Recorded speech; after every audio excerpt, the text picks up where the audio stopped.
you can be as expressive as you want, but you have to play in time.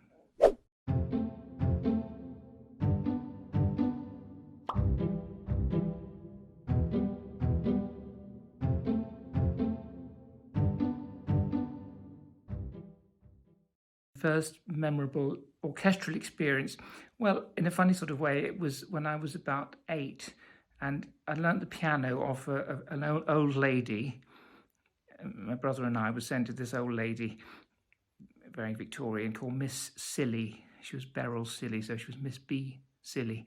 And actually, she was a good piano teacher, to be fair, and she gathered all her pupils around on a Saturday morning. So it must have been 8 and 9, and to play in this percussion band. I don't think people know what a percussion band is now, but they were quite popular. And she would play the piano, Mozart, Delibes, whatever, popular tunes, and we'd have special parts, and you'd be the triangle player or the drums or the whatever, cymbals, and it was all written out a bit like Mozart's Father's Toy Symphony, but it was all pretty much like playing in a little mini band, and it gave you a wonderful sense of playing with other people. Of course, we could all read music, and I absolutely loved it. And this went on for a couple of years, just when we were quite little, and we even went in for festivals, percussion bands. So we'd play our piano, and then we'd play in the percussion band. And I think it's a great way of teaching young children rhythm and how to play together. And it didn't make me want to go on to be a percussion player, but it certainly got me into this making music with other people, and also having a sense of beat, which I think is all important when you're learning to play with other people. You can be as expressive as you want, but you have to play in time. The first piece of classical music, and I can remember hearing, was when I was about 7 at school, and we were played Tchaikovsky's Nutcracker suite on the gramophone, and I just loved it.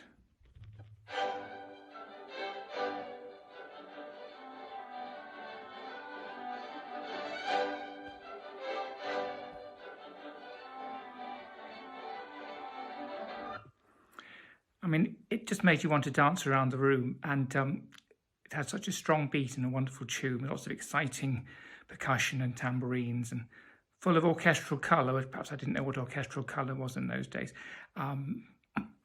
Nice horn harmonies, and it was just perfect. And I was just starting to learn the piano, but just hearing a full orchestra play just blew me away, and it began my life in classical music. And Tchaikovsky has remained one of my favourite composers. I played, must be hundreds of performances of Nutcracker, and I still find it as thrilling as ever. And when you come to the trepak, the Russian dance, you're caught up in the whole excitement of playing inside an orchestra. It's quite a remarkable piece.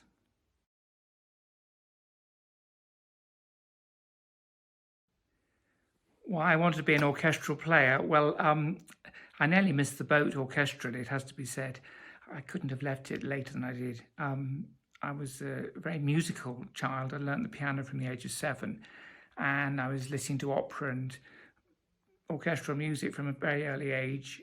Even my father loved Wagner, so I think I even went to the Wagner's Ring Cycle at the Colosseum when I was about 12. I think I was easily the youngest one there. And so when I went to school, basically, I thought I'd just leave it with learning the piano. And then I realised the school orchestra was where it was all happening. There was fun, and they seemed to have all the laughs. So I quickly decided to take up an orchestral instrument to join in.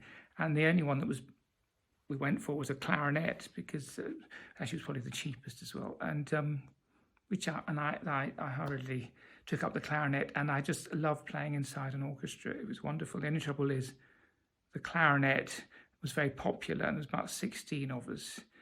I barely got onto the stage. So Mr. Perkins, the school music teacher, announced when I was about 15 that the school was going to buy a bassoon. And I put my name down and volunteered, and I took up this bassoon and learned it. I was 15, so I learned it over the summer holidays. I didn't have a teacher.